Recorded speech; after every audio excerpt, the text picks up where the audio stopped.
ఆత్మకూరు పరిధి ఉదయం 5 గంటలకి చనిపోతే ఇప్పటి వరకు బాడీని ఇవ్వలేదు. ఇది చాలా దుర్మార్గం. ఎందుకంటే 13 గంటల తర్వాత ఆత్మకూరు ఎస్ఐ గారికి ఇంటిమేట్ చేశారు.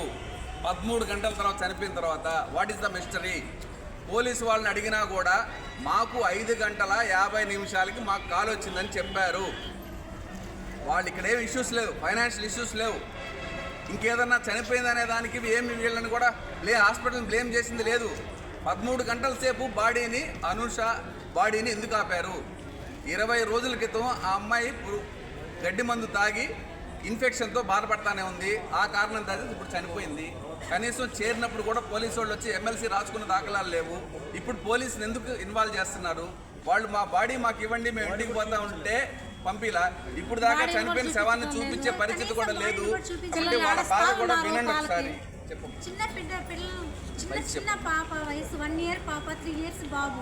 వాళ్ళు పాల కోసం నిన్నటి నుంచి ఆడిస్తూనే ఉన్నారు. కనీసం తెల్లవారుజామున 5 గంటలు చనిపోయినప్పుడు అప్పుడు తీసుకోపోమన్నారు. ఒక హాఫ్ అన్ అవర్ తర్వాత మళ్ళీ ఎమ్మెల్సీ కేసు కింద మళ్ళీ పోలీసులు పిలవాలని చెప్పి అప్పుడు కూడా మాకు ఇంటిమేషన్ లేదు. 6 గంటలకు చెప్తున్నారు మాకు ఇంటిమేషన్ పోలీసులకు ఇవ్వాలని చెప్పి. ఇంతవరకు ఆ పాప మేము చూసింది లేదు, ఏం చేసింది కూడా లేదు.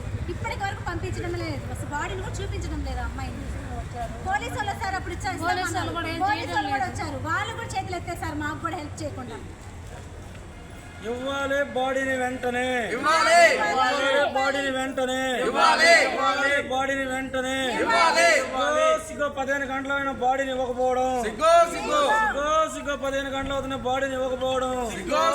ఇవ్వాలి మా బాడీని వెంటనే, ఇవ్వాలి మా బాడీని వెంటనే, ఇవ్వాలి మా బాడీని వెంటనే, ఇవ్వాలి బాడీని వెంటనే.